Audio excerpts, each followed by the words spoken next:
Savvy Central Radio, drawing out the best from our guests with your host, Christina Nichman.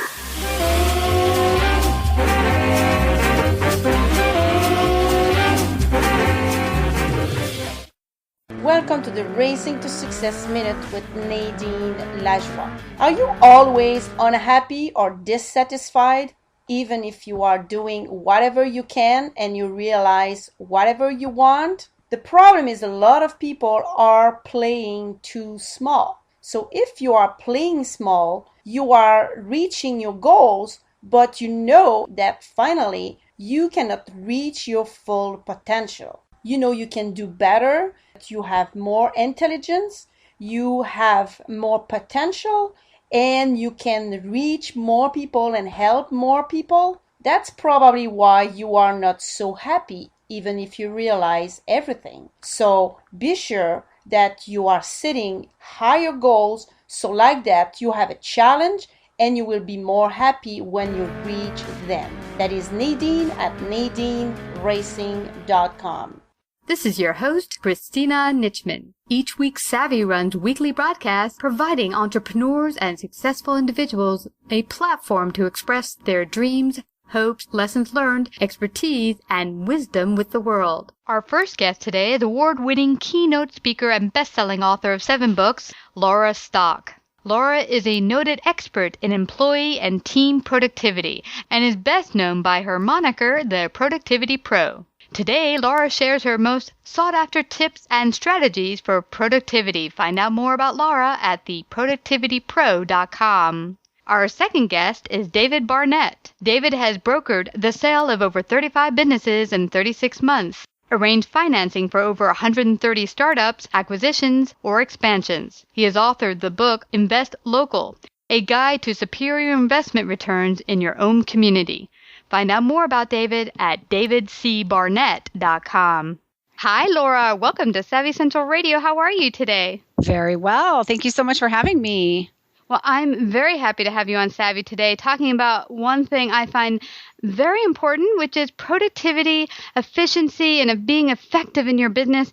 I find that from small to medium to large businesses, it's really something that's hard for a lot of businesses to stay on top of. So before we get started with all that, share with our audience a little bit about your background, how you came to working in what you do today, and how you help businesses with productivity. Sure. Well, I've been in the productivity consulting arena for 25 years.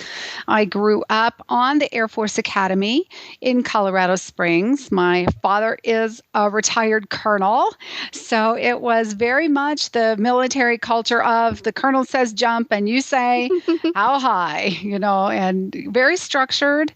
You'd come home from school and you would do your homework and then you would do your chores and then you get ready for dinner and then you'd have to walk the dog and clean up the kitchen. And, if there were any time left, you might get a little time to play. It was very much a work before play, regimented type of thing. But I thrived in that environment. I was very organized, systematized. I had my MBA by the time I was 21. I just really seemed to understand the nature of time and discipline, and that really formed the foundations of what I do in my work as the Productivity Pro. People started asking me to give little talks here and there. How did you get your MBA when you were 21 was literally the first talk I was asked to do for the university for other students. And it just kind of grew from there. I did some corporate training. I joined a career track. I was a public speaker for a while, going around doing open enrollment types of public seminars in hotels. I did some adjunct teaching and hung up my shingle and have been working mostly with private clients now for 25 years, mostly leadership meetings and sales meetings. But I write, I speak, I fly, I teach productivity. So my latest book just came out a couple weeks ago, Doing the Right Things Right, How the Effective Executive Spends Time. And that's kind of my latest thinking around how do we as business owners, as leaders, as executives, spend our time productively. Wow. Well, such an important topic if you want to be successful in your business, for sure. And working in this area for so long, what have you seen some of the top faux pas done by businesses that you've witnessed? Well, I mean, there are so many. I mean, if you talk about faux pas, I mean, the book is looking at how to be effective and efficient. So I think one of the things that many businesses are struggling with is how to do both. As a bit of background, this was Drucker's, based on Drucker's book, The Effective Executive, which came out in '67. And when I was an MBA student, it was my favorite book, still is one of my very favorite business books. And Drucker talked about how business has to be effective. In fact, he distinguished between leaders and managers. He always said managers do things right and leaders do the right things. And, effectiveness is doing the right things and efficiency is doing things right. And I always thought, why can't businesses do both? Yeah. Why can't leaders focus on how do I do things right and do the right thing? So I think many people are really not focused on the intersection of both of those two different variables. I know some business leaders who are, focused more on being efficient. And if you're just focused on being efficient, well, then you can do a lot of things that are unnecessary. Or if you're trying to climb a 14er where I live here in Denver, and you're trying to be efficient, well, it doesn't matter how fast you got up if somebody got hurt, right? And then, so many others are focused more on the effectiveness piece, and really, if you have a good manual or, have the right training, anybody can do something effectively, so can a robot. So what I find with most businesses is that, they have these initiatives. A client that I worked with recently, a large consumer products company, the HR department said, we've had this initiative that we created 14 months ago, and it should have taken 4. And meanwhile, a lot of other businesses are kind of nibbling on the edges of their marketplace. So I think that's one of the mistakes that people are making is not looking first at, am I doing the right things? And then how do I do them right most efficiently? And this brings to mind, we talked slightly about this before we got started, and that was one of my biggest pet peeves, and that is the non-follow-up and follow-through that I see happening with a lot of businesses. I started my first business as a financial consultant, and I've worked with huge businesses, medium-sized businesses, small businesses. No matter how big, small, or medium, I notice that often people don't get back to each other or follow through on completing a task. And with today's modern technology, it seems like that shouldn't be an issue. Why do you think that happens? Well, that's a very, kind of in the weeds, kind of nitty gritty tactical thing. And some people just haven't spent a lot of time really understanding their own time management systems, workflow. Part of it is just not understanding their software.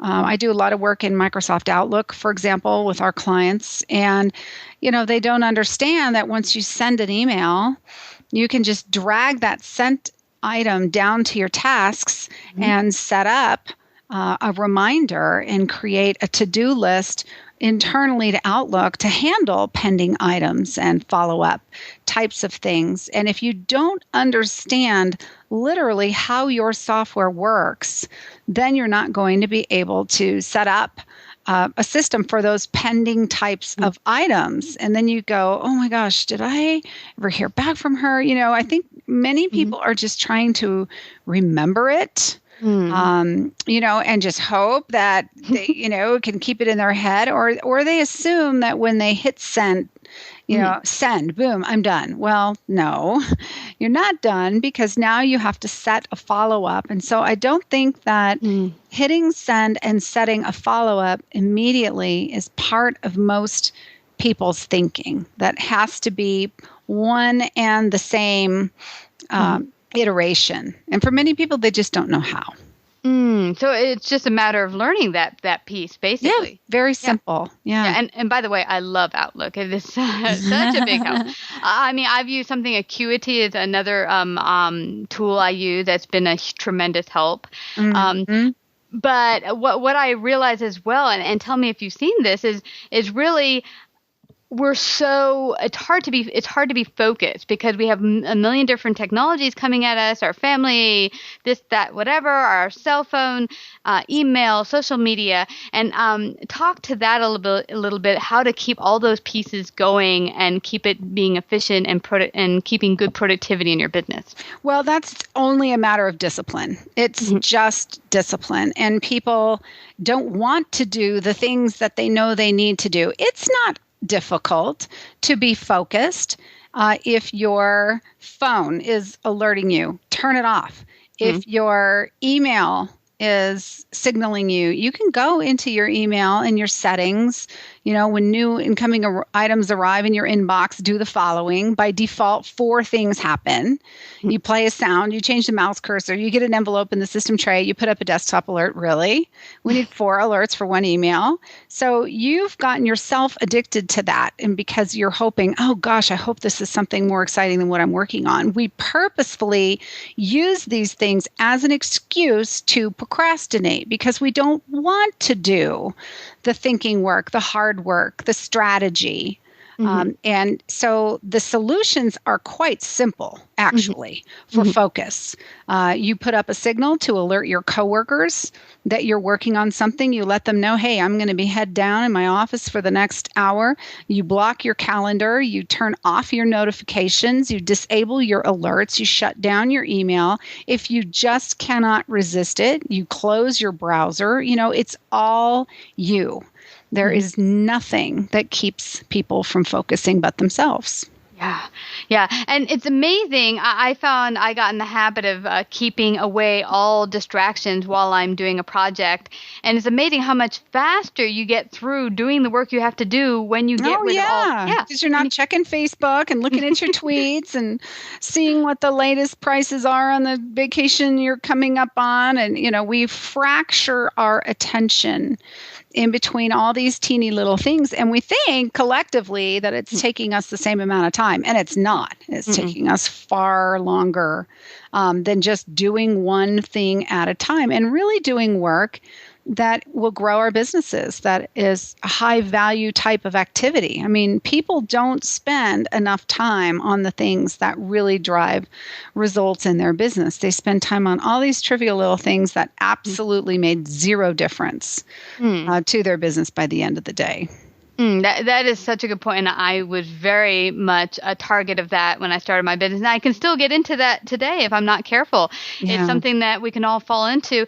What you just mentioned there about, we think we can do it all. I can check the Facebook, take care of the kids, and do laundry at the same time and do my business. Not really. I mean, you really, your mind is fractured. And there was actually studies done a couple of years ago that I saw on Frontline that really blew my mind, that they had college students, they're young minds, they're fresh. You think that, they can hold things together better. They tested them how they could multitask best. Could they do text and go on Facebook and listen to a lecture all at once and get good grades? And they found that actually, no, they couldn't.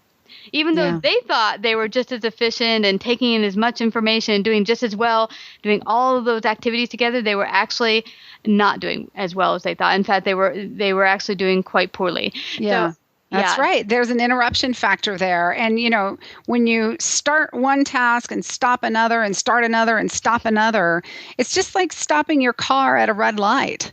You actually have to put on the gas and get momentum again on one activity and then catch up, so to speak, in your brain. There's kind of a lag in between there versus if you just don't stop at the light, you just keep it going. And one of the problems too is that once you do distract yourself, sometimes it's impossible to get back into the groove or the flow of where you were before. And I think even college students, I have a daughter in college, she knows, okay, when I need to actually sit down and write a paper, I do need to shut everything down. I do need to silence my phone and sit here and actually work. So I think they even kind of know intuitively about the times that they really need to be focused, that all of that needs to be shut down.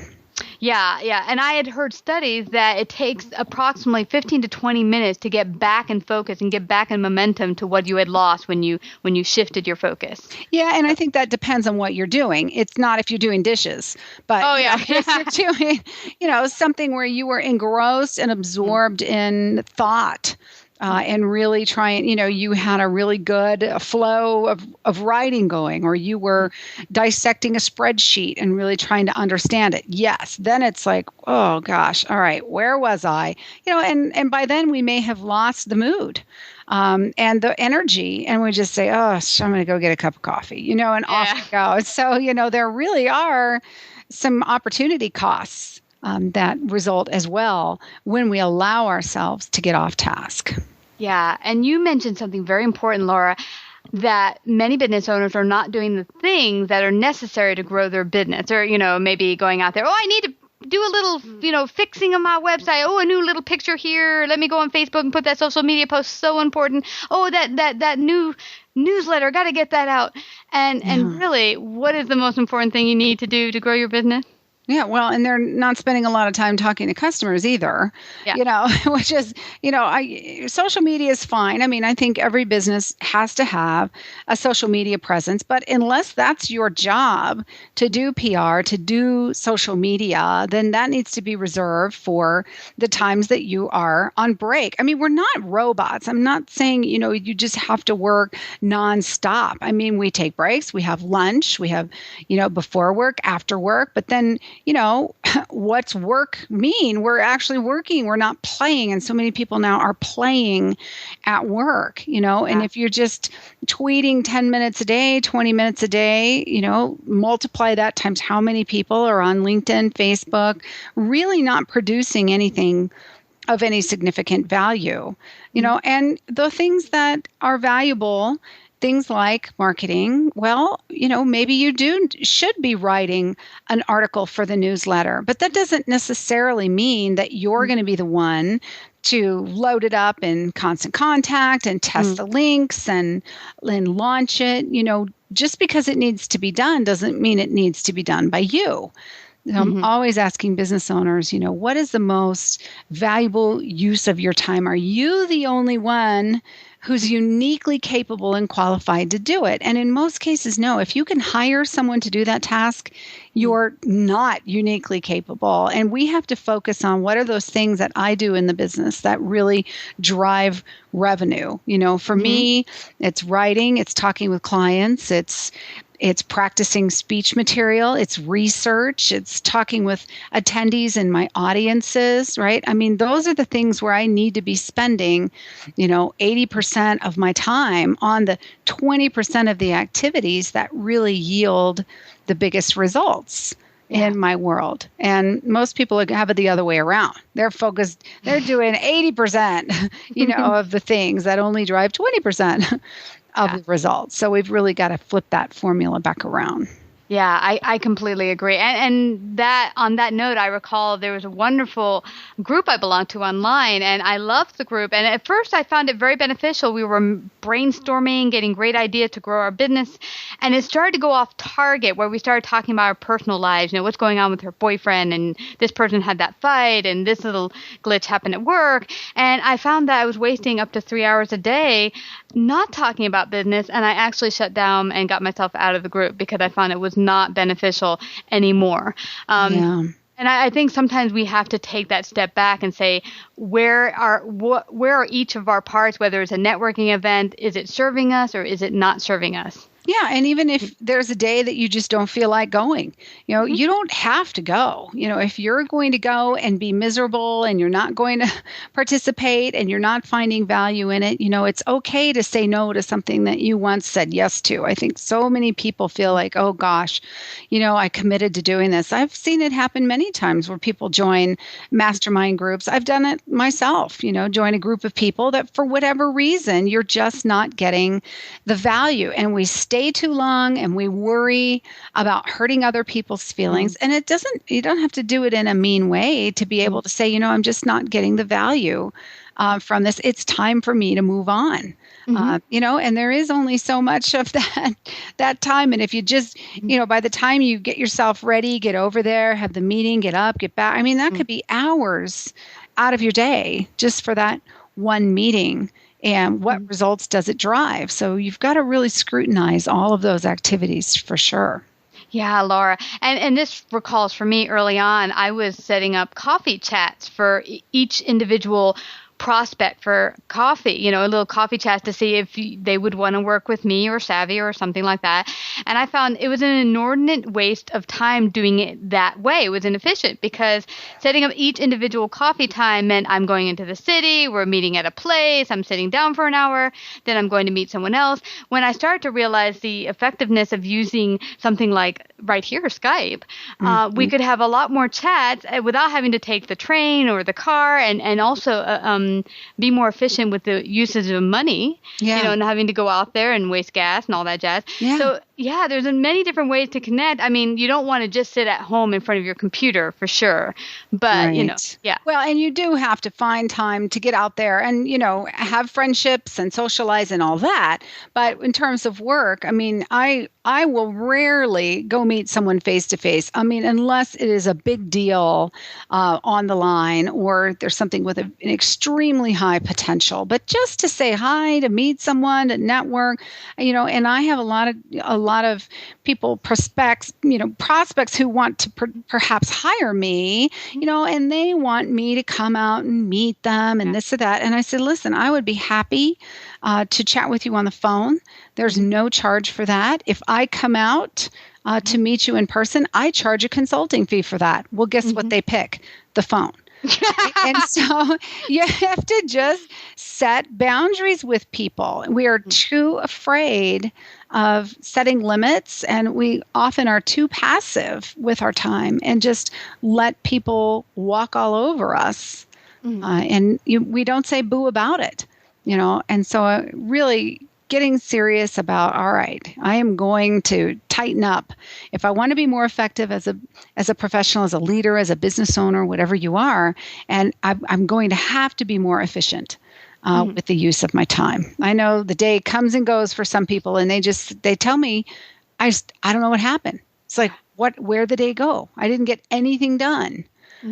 From that list, So when you've got a little block of time, you really need to be head down doing that focused work. Yeah. And you just said something very important too, which was a big, huge issue for me that I continue to work on to get better at, and that is setting boundaries. It was really hard for me to say no to anyone who wanted my time or effort. And very early on when I started my financial consulting business, anyone who called me up to ask or pick my brain for a few questions, I said, sure. And before you know it, I'm doing all these calls and not really, really helping anyone and not really making any money and creating business. So it was that time when I finally said one day, and this was the lesson for me. It was this woman who is top in her game in financial consulting, has been doing it 30 years. And I called her and I said, hey, I want to pick your brain about doing XYZ. And she's like, sure, my consulting fee is XYZ. And I was taken affront. I was like, well, how dare her? We're both colleagues. Why didn't she want to help me? And, I thought about it for a few seconds and I thought, well, wait a second. She's had 30 years experience creating a $7 million company. Why should she give me her time for free? So I agreed. And I actually didn't have the money. I found the money on credit card to give it to her because it was that important.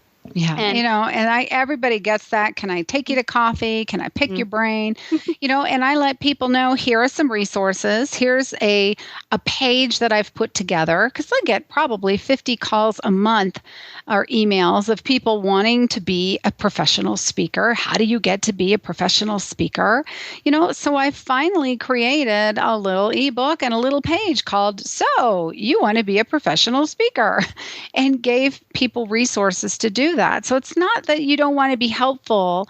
It's just that I don't have a half hour to spend with you on the phone. And I certainly don't have 2 hours in my day to give someone just to let them pick my brain. So I think we have to be very strategic about who am I mentoring, how many people, and then after that, letting people know I have mentors and I am unavailable right now to take on any additional mentees. Here's a page that I've created. Here are some links that can help you. Good luck. There's nothing wrong with providing some level of help. I don't think you necessarily have to say no. But you don't have to agree to what they're asking for. I think sometimes it's okay to compromise and say, well, I can't do that, but this is what I can do. Anything else, I'll need to charge you. And like you said, if people are willing to pay it, hey, great. Yeah. And that is a fabulous point, because I also put together a number of the most questions I was getting asked and put it into a podcast, so that I was like, here, you need help with this? Check out my free podcast. I'll send it right over. Yeah, there you go. Yeah. But then if you need more time, here, we can set up a strategy call. But here's what's good about it. I noticed, Laura, is when I started setting up the strategy calls, the people who came to me got greater results, because when you pay for it, there's something in it. There's a greater gain for you to really take that information and use it. And when they're actually doing it and they come back with a specific question, you know that they did their homework. You know, I always say, okay, if you have a specific question after you do this and this and this, you may come back and ask me a specific question in email, and at 19 times out of 20, they're not going to do it, but the one that does it actually takes action, does what you say, researches this and this, and comes back with a question. I'll answer their question.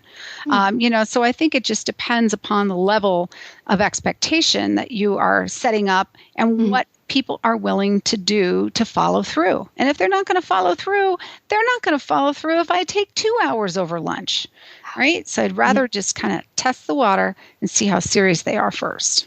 That's a good point. Now, why is it that, you would say like 19 out of 19 people, most would not take up and do the homework? Why is that? Because they're lazy. I'm serious. People want the easy way out.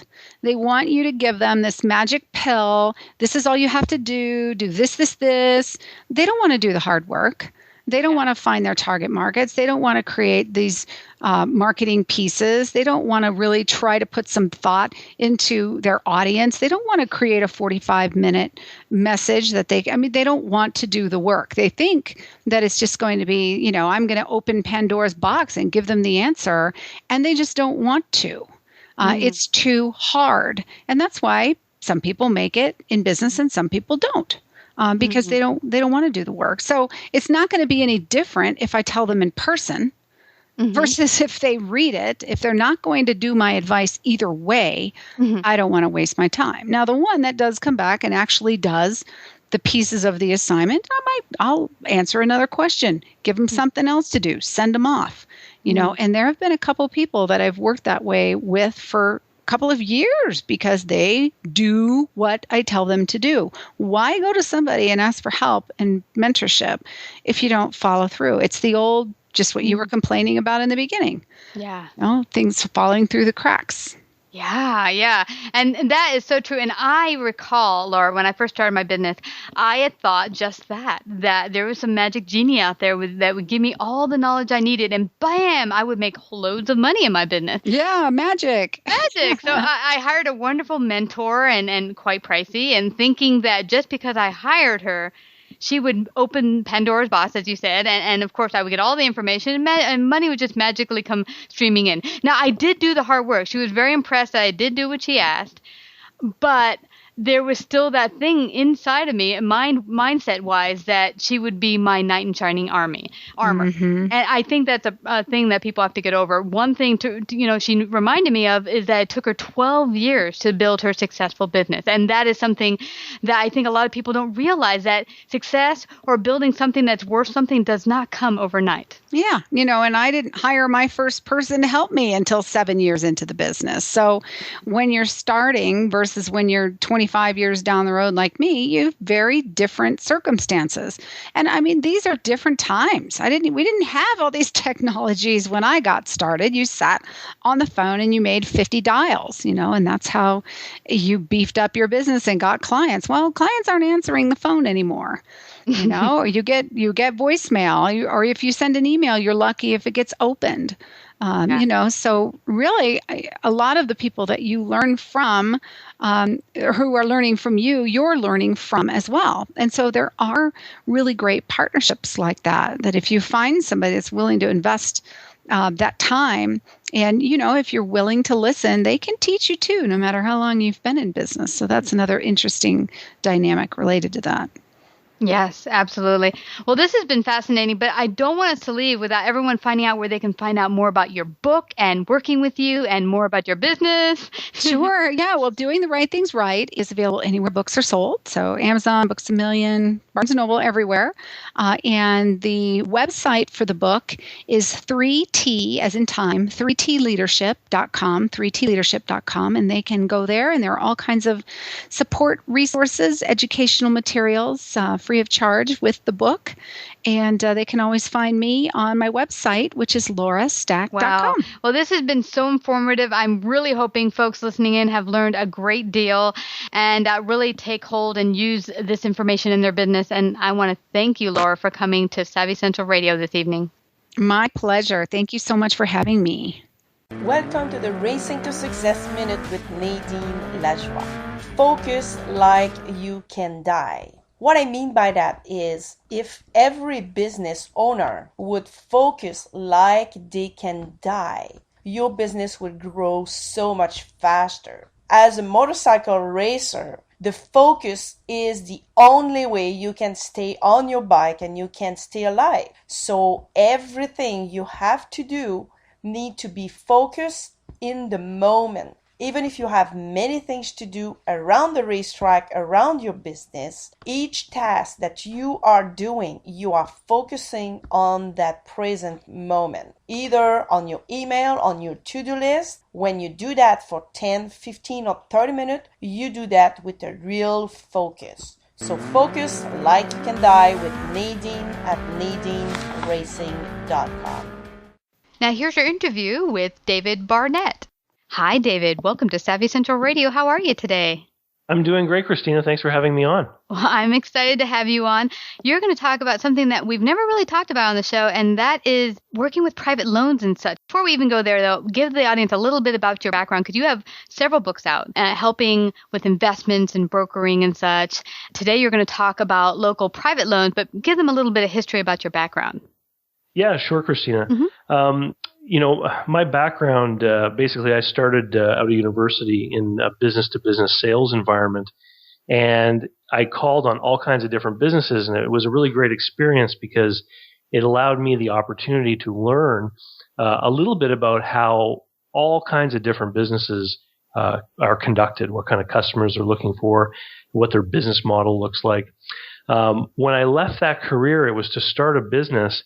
And I sold that business after about a year and got into doing business finance consulting. So I opened up a practice where I brokered all kinds of commercial debt. So I was helping entrepreneurs either buy businesses or grow businesses or refinance businesses. And I was doing things like helping people arrange for capital and operating leases for equipment.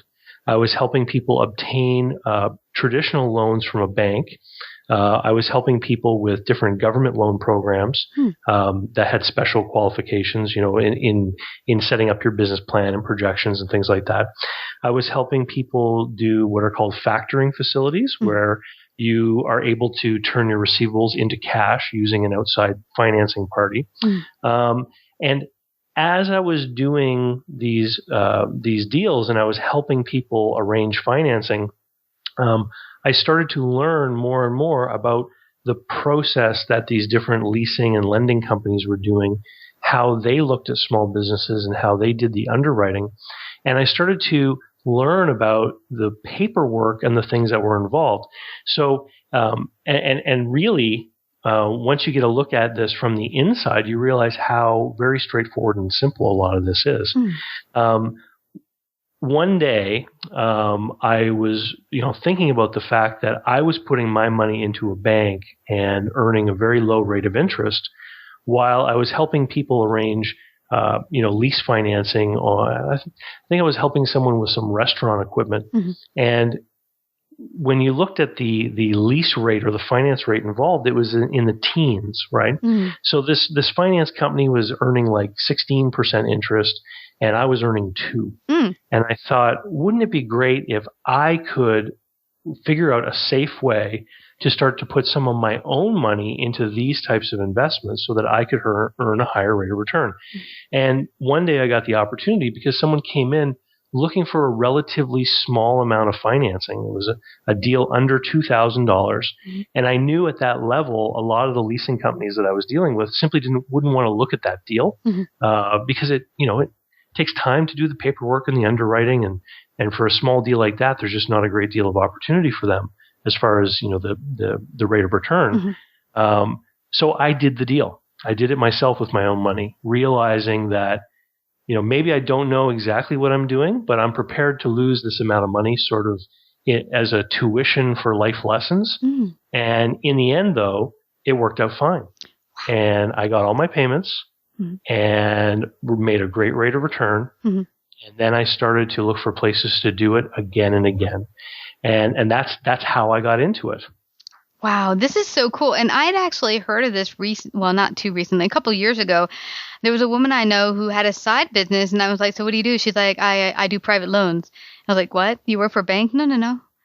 So basically, and everyone she knew, and she started to get word of mouth, people that just needed, $500 here and didn't want to go to get a new credit card and spend 20% interest or something, would do it through her for maybe 2 to 5%. And she had a number of loans outstanding, but had worked it out in a way that she was making about $1,000 profit on top of her normal business. So it was like a little extra residual income. And all she had to do is make sure that, these people were, when she started doing the loans, is this someone that would actually be paying on a monthly basis? Am I going to be worried that I'm not going to get the money on an ongoing basis? Because you don't want to have to be a collector now, like a collection agency, and chase people down every month. You want to know that it's going to be relatively easy. I'll give them the money now and they will pay on a monthly basis. Yeah.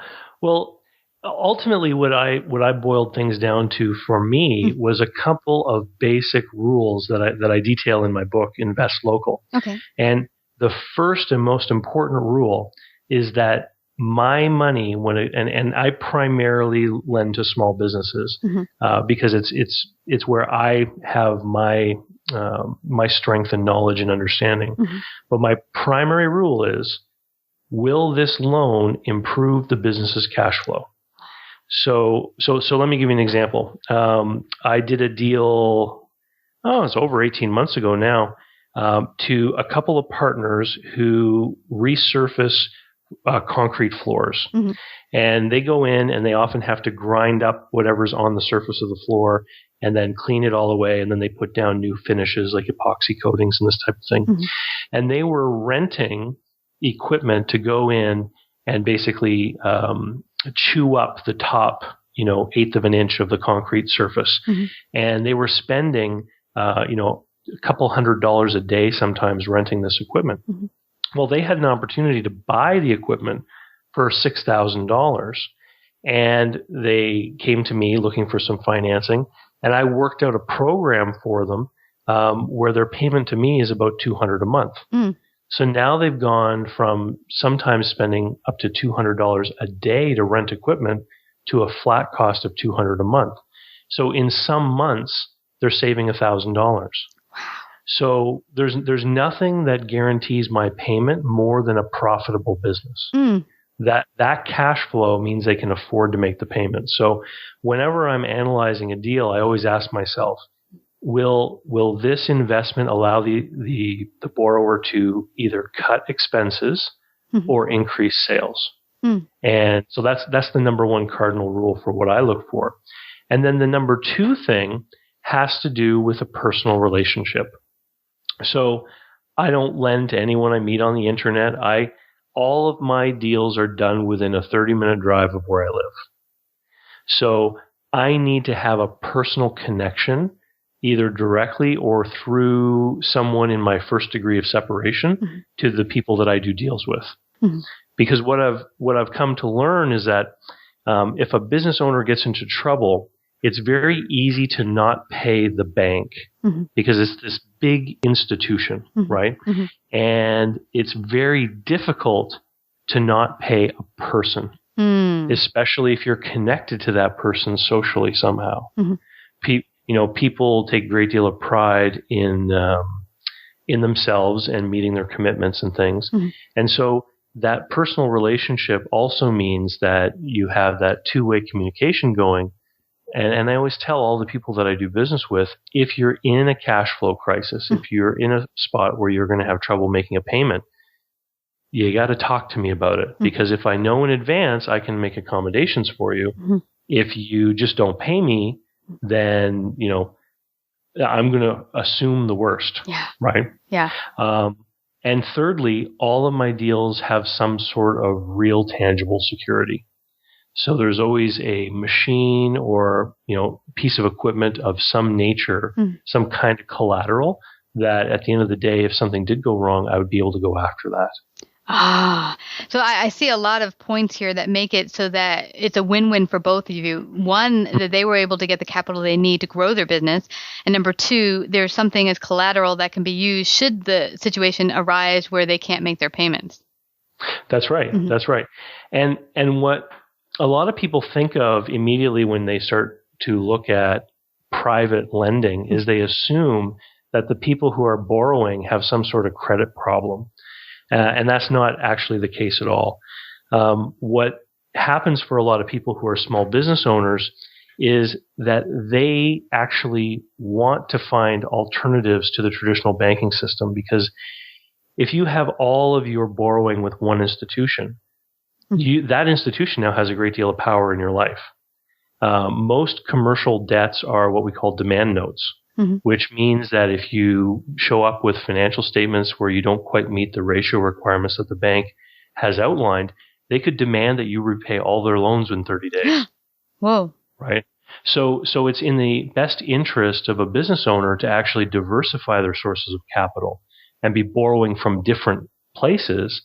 And what's great about a private investment deal is that it doesn't affect their credit bureau score, because I don't report to Equifax.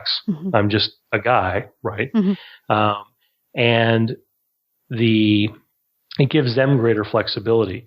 I often recommend to people when they read my book, sometimes they'll get in touch with me and ask me some questions, and I'll say, look, your first deal should be with someone who is a bankable person. So let's assume that your next door neighbor wants to go and buy a used car. Okay. He might go to the bank and the banker might agree to lend him money at, maybe 9% interest. Would that be reasonable for a used car? I don't know anything about a car. I've never driven one, so I'm not sure. So let's just say, 9%. Yeah. Well, if the bank is willing to lend him money at 9%, would it make sense for you to maybe lend it to the person at 7%? Right? So your neighbor now, who's a bankable person, who's got good credit, who's been approved at the bank, gets to save money by borrowing from you instead. And you get to lend out money at 7% instead of 1% that the bank is willing to give you.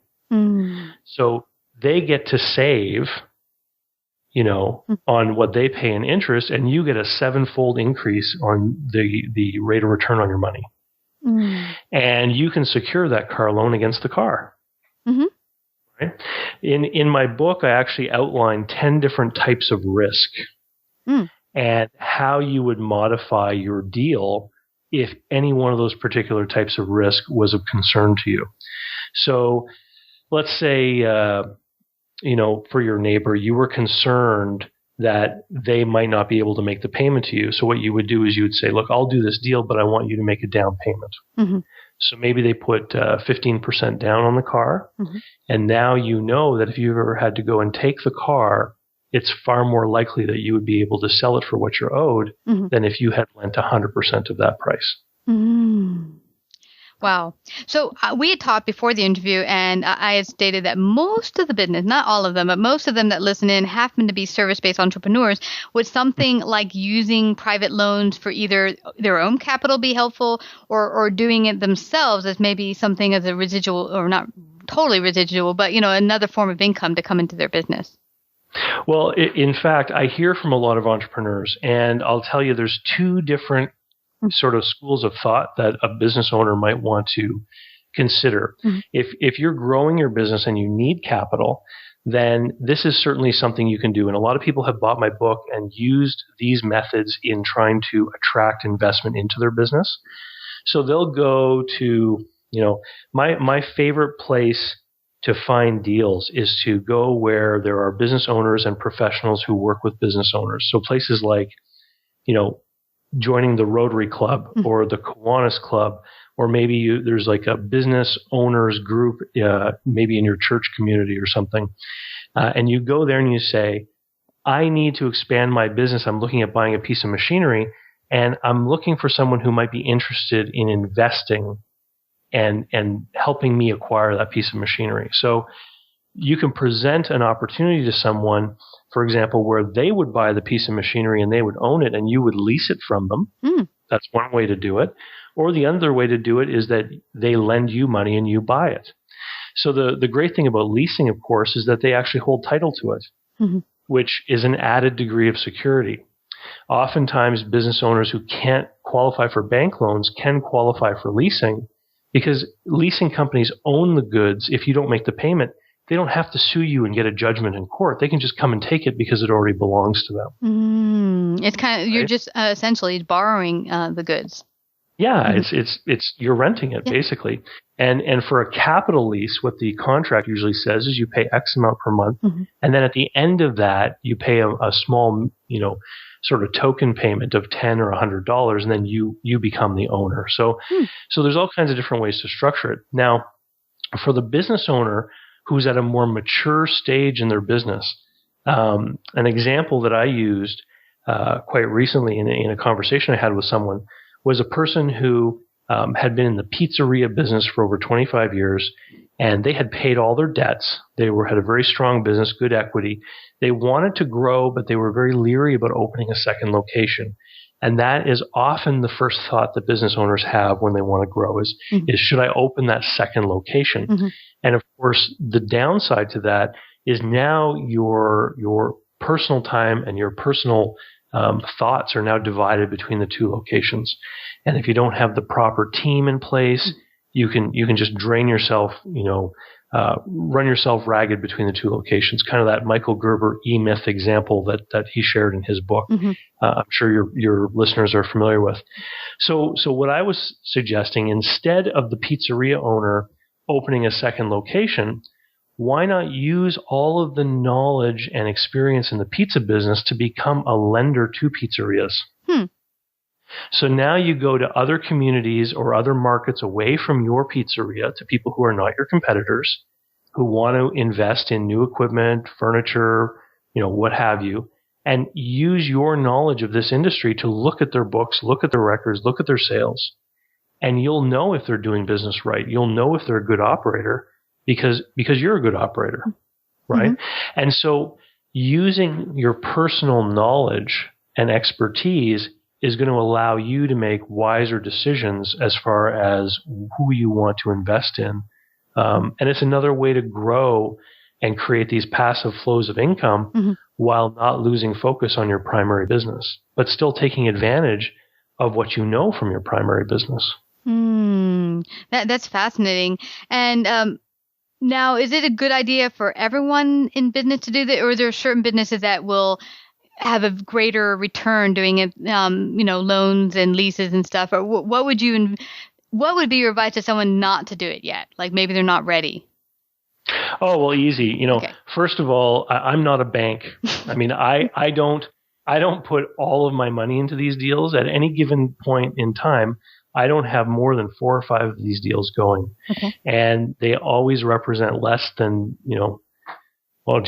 probably less than 5% of my, quote unquote, investable liquid wealth. Mm-hmm. So this is not a strategy for all of your money. This is a strategy for some of your money. And in fact, by doing these deals, what it allows me to personally do in my own investing life is the majority of my money is in risk-free term deposits, earning a very low rate of return. Mm-hmm.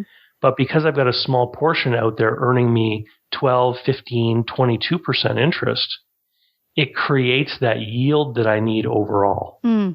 Without putting all my money into the stock market or into the mutual funds. I love it. So basically what it essentially is just another way to invest your money. There's many different sources, stock, market, bonds, but this is just another source for you to invest your money in just another way.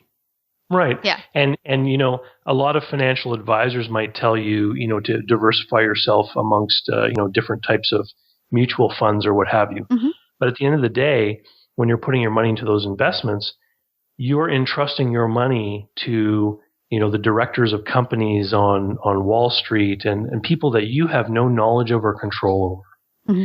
When you leave your money in the bank at a term deposit, you have that guarantee, but the return isn't high enough. Mm-hmm. And so what I prefer to do, because I like to have control, is most of my money is in that guaranteed rate of return at the bank, but I control the higher return stuff. I get to pick the risks, mm-hmm. and I get to pick the people who I'm lending to, and I get to exert influence on those people because I can speak to them directly. Unlike the directors of the Fortune 500 company, what have you, that's trading on the stock market. Yeah, it seems to me it gives you a lot more control over your money, which I totally love. How do you feel?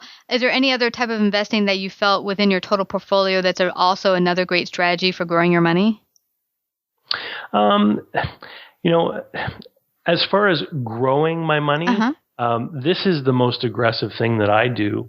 I really am quite a risk-averse person, and that's why when I do these deals, like I was saying, I look for tangible security in the deals. I like that. Yeah. I've been doing this now for years, and I've only had one deal go bad. Whoa! And believe it or not, it was a real estate deal. And so I'll share with you how I broke my own rules doing this deal. Okay. So number one, it was a broker deal, which meant that a mortgage broker contacted me and asked me if I wanted to do the deal. So I did not have a personal relationship with the borrower. Okay. Mm-hmm. The borrower ultimately ended up going bankrupt, and I didn't get paid. My note was a second lien on a house, and so the bankruptcy trustee basically called up and said, I can either give the house to the first lien holder or to you. Do you want it? And so I took the title to the house. And then it took, 8 or 9 months to sell it. And the amount of money in the sale barely covered the first lien holder. So it was a disaster. But, it was because I wasn't following my own rules. Every other deal that I have done has been fully paid out or is in progress.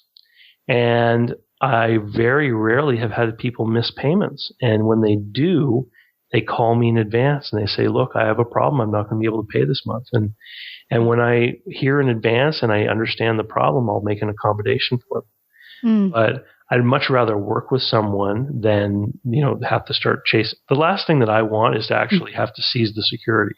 It's the last thing I want. What I want is the money.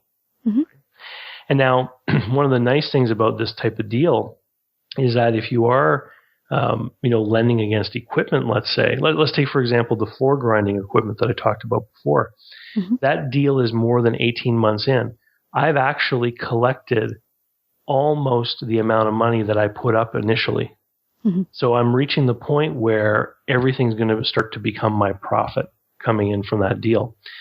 If those guys defaulted on that note and I had to take that piece of equipment, what I would do is I'd contact other similar companies and offer to sell it to them on terms. and create a new note and get cash flowing again, right? Because the biggest obstacle that most people would have if I contacted them and said, I've got this equipment for sale, is what? It's the money. Yeah. So I would call them up and say, look, I've got this used piece of equipment. It's a year and a half old. This is the model. This is what it does. And if you are interested, I can let you have it on a payment plan. Yeah. And it allows them not to have to go broke at the front end, having to pay a huge cost. And I'm loving all that I'm hearing from you because you've really reduced your risk by one main factor I'm saying, and that is building a real connection, live relationship. And I can really relate being in collections for 20 years myself.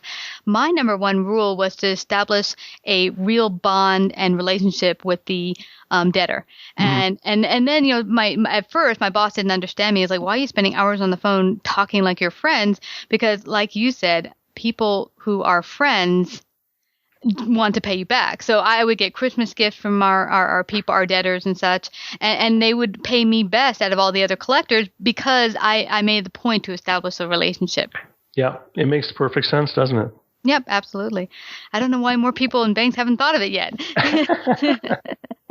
But it's been so fabulous having you out here talking about this very important topic. I don't want us to leave without everyone finding out where they can find out more about you and find out more about local investing. Let them know. Sure. Invest Local is available from Amazon. It's a softcover book and Kindle edition. And you can also come to my blog site, which is investlocalbook.com. And on that site, I talk about local investing. I talk about buying and selling small businesses. I talk about some personal finance stuff and home economics as well. A whole bunch of different topics that I'm involved in. And they can also buy a PDF copy of the book from investlocalbook.com as well and learn about my other books that I have out too as well. Yeah, because you have a number of books, 4 of them, right? Yeah. The fourth one's coming out in April about which teaches people how to sell their own business. Yes, we must have you back for that. I've had at least 2 or 3 guests recently tell me they're in that stage of getting ready to sell. So there are pertinent questions to know and ask before you go that direction. So that'll be a really good topic for us to talk about. But before we head on out, just let everyone know your top advice for, borrowing and leasing. Well, my top advice for borrowing and leasing is to actually figure out the real yield or rate of the money that you're going to borrow. So if you go to an equipment dealer, let's say, they might say to you that they have lease financing at, say 12.9% interest, and here's the payment. But then before you buy the equipment, they say to you, hey, we need you to make 3 months payments, security deposit, or you have to make your last 3 months payments in advance. And if you go to a time value of money calculator and you actually put in the amount of money that you are putting out every month and the amount of money that they are putting in, you will find that the actual yield is not the face rate that they've told you. It's one of the biggest tricks of finance companies is to quote you a rate and then change the terms of the deal, which causes the yield to go up for them while you still are under the assumption that you're working with the rate they quoted you. I've seen that happen far too often. Well, it's been wonderful having you join us, David. Thank you again for coming to Savvy Central Radio and sharing your gifts and wisdom today. Well, thanks. It's been a great pleasure to be on your show. Have a great day. You too. Hello, welcome to the Racing to Success Minute with Nadine Lajoie.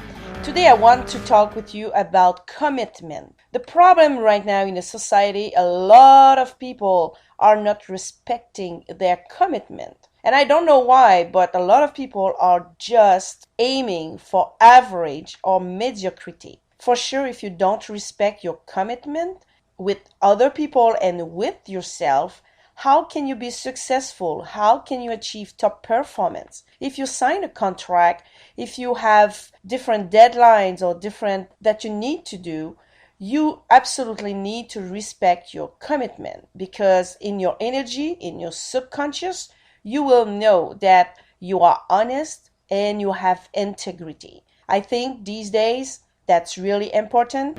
And respect your commitment with Nadine at NadineRacing.com. Here's an excerpt of our upcoming interview with Jennifer Lynn McGraw.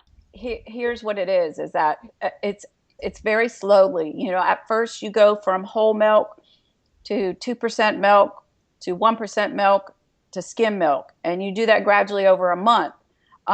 Everything has to be gradual. You go from just regular cheese to 2% cheese. You go from no salad at night to, okay, a salad twice a week. You do it slowly, because these foods are addicting, these fast foods, and the salt and the sugar and the other things in the food, the artificial sweeteners, they're addictive to your brain, and you crave them. It's a craving and an addiction. So really, you do it slowly. Parents can do it slowly by substituting fats and milk, the kind of milk that they drink, or add to food instead of heavy cream.